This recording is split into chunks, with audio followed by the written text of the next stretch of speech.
First of all, what do you like and what don't you like about these new guidelines? Well, I think the guidelines are pretty clear that we have to make sure that we have a framework to allow this technology to continue to move forward. Existing vehicle safety laws don't allow an automobile without a steering wheel or without brake pedals, for example. Yet these new technologies, which will be piloted by advanced machine learning and AI systems, will be literally piloted by machines, and we've got to make sure we have that framework. That said, the administration is saying the DOT is the one that has the authority here, that Congress doesn't need to step in to manage emerging technologies. Why do you disagree with that?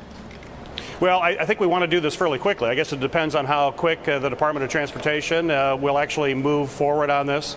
You know, our AV Start Act gives flexibility to manufacturers as long as they're actually certifying that they do have indeed safe vehicles and that they're dealing with things like cyber security.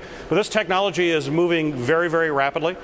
We want to make sure that automakers have an idea of what that framework is. I mean, you're looking at some of them that will be putting out level 4 cars, perhaps as early as next year in commercial operations. And we're looking at our international competitors. Folks in Europe and in Asia are moving full speed ahead on this. We don't want to lag behind, and certainly it's been my experience that when you have a bureaucratic organization involved in it, it doesn't move all that quickly. So however we get there safely and efficiently, quicker, is going to be better for our international competitive position.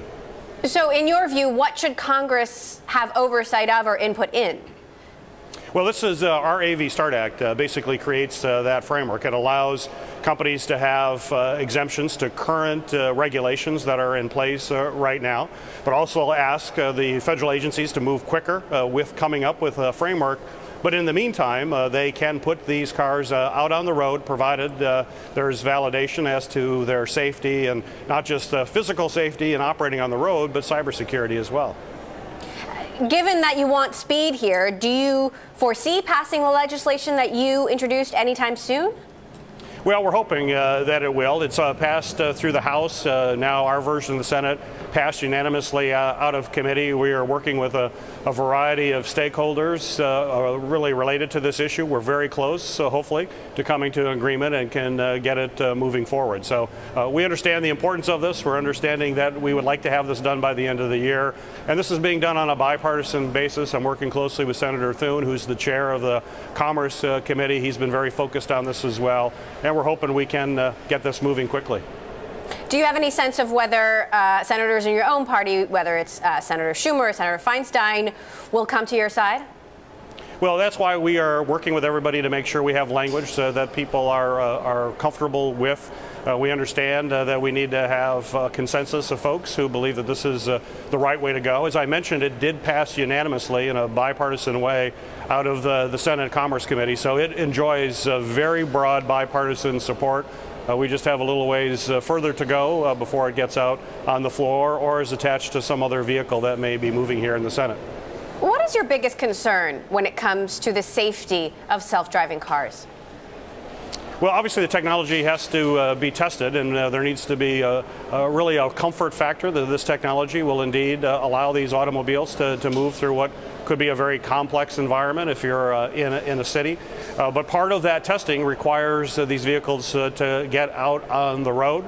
In fact, it has been described to me that basically about a few hours on a public highway is equal to weeks of testing on a test track.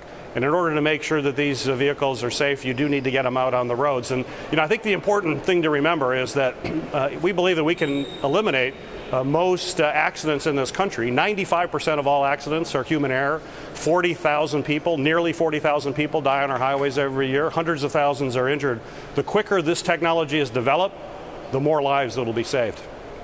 You traveled to South Korea and saw the competition we face in self-driving cars. Do you believe the U.S. is at risk of falling behind?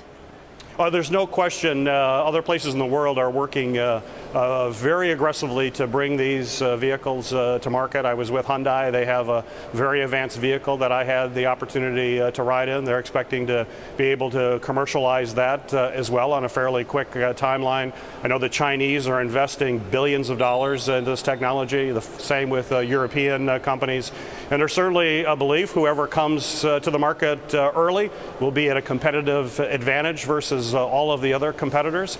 And I want to make sure those are American manufacturers, that this technology is in the United States, that we are the leader. We have traditionally been a leader in the automotive sector. We need to continue to be that leader.